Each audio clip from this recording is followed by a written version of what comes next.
Hai guys, welcome back to Gios Class. Nah, hari ini aku membahas tentang tiga hal ya. Tiga hal yang kita perlu perhatikan ya, atau step-step yang kita perlu perhatikan di dalam membuat laporan cash flow ya. Nah, jadi aku masih akan membahas tentang cash flow ya di beberapa video aku terakhir ini. Kemarin aku udah membahas tentang apa sih laporan cash flow itu ya. Laporan arus kas itu apa? Nah, hari ini kita akan membahas langkah-langkah perlu diperhatikan dalam membuat laporan cash flow ya. Laporan cash flow ini seperti yang aku jelaskan, ini adalah laporan yang isinya itu pengeluaran dan pemasukan dari kas ya, atau uang cash dari perusahaan. Oke, nah kemarin aku juga sudah menyinggung bahwa di cash flow ini dibagi menjadi tiga kategori, yaitu financing, investing,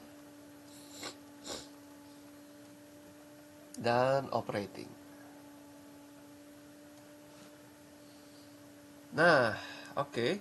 Nah, di sini ada tiga kategori ini ya.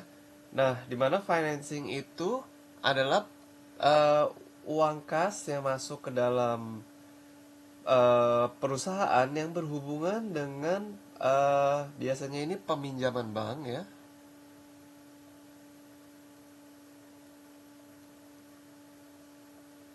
atau uh, jual saham ya, atau IPO ya, jual saham pertama gitu.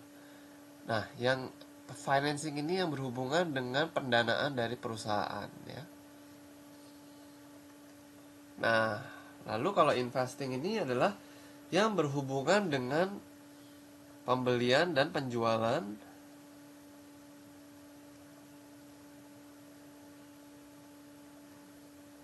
aset ya, atau fixed aset ya, aset tetap atau aset tidak lancar ya. Nah, operating adalah yang berhubungan dengan pemasukan dan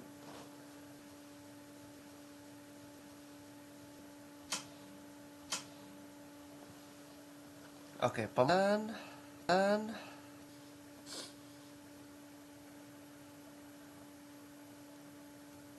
pengeluaran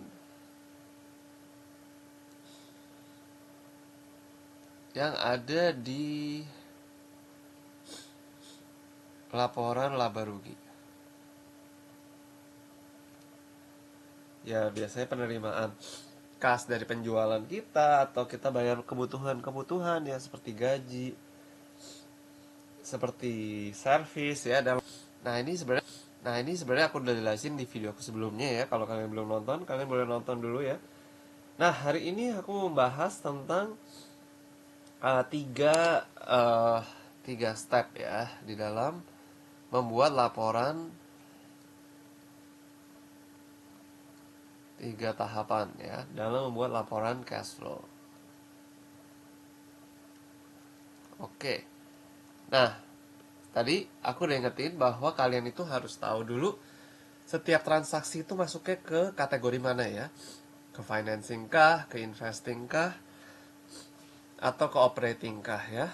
Nah, sekarang tiga tahap cash flow ini, pertama kita harus mencoba untuk menganalisis ya.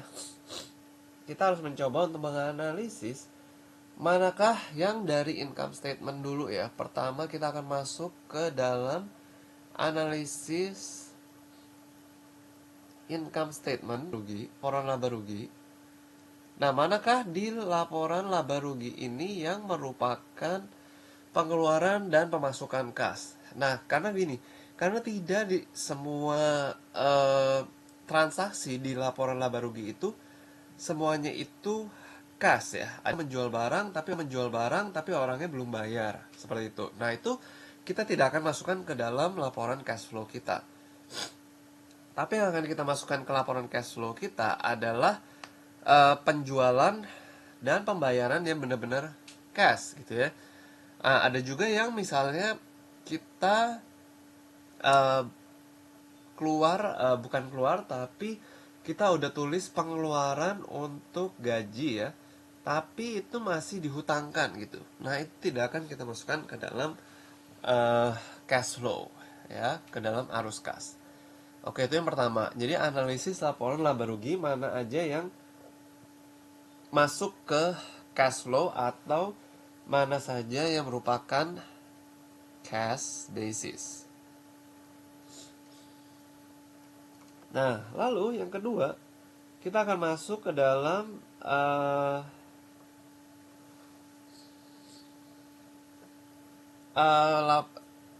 analisis neraca ya. Nah, kita akan melihat yang lebih jelasnya ya, sebenarnya kita akan masuk ke yang namanya fixed asset. Seperti yang aku lihat tadi, yang aku bilang di atas. Nah, kita akan melihat fixed asset. Kita akan melihat penambahan dan pengurangan dari fixed asset kita. Manakah aset yang kita beli, manakah aset yang kita jual, dan yang lebih tepatnya yang menggunakan cash ya. Oke. Nah, lalu kita akan juga melihat yang namanya bagian liability atau liabilitas kita.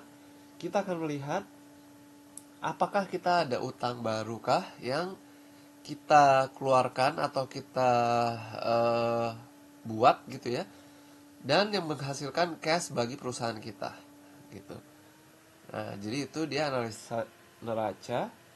Nah, yang terakhir kita akan melihat uang cash kita.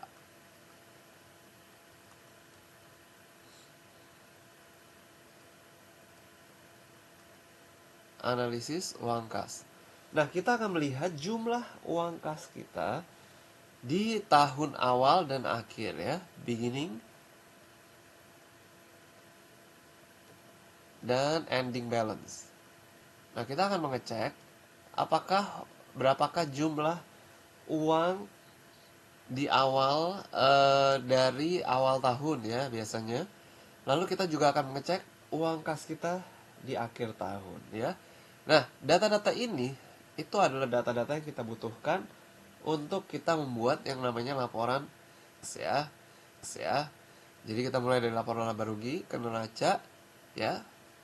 Lalu habis itu kita masuk di neraca juga, itu adalah bagian dari uang kas ya. Nah, kalau udah, nanti kita kumpulkan data-data tersebut yang akan kita pakai untuk membuat laporan cash flow ya, arus kas. Oke, nah minggu depan aku akan membuat video tentang ini ya, laporan cash flow dengan metode indirect dan direct. Oke.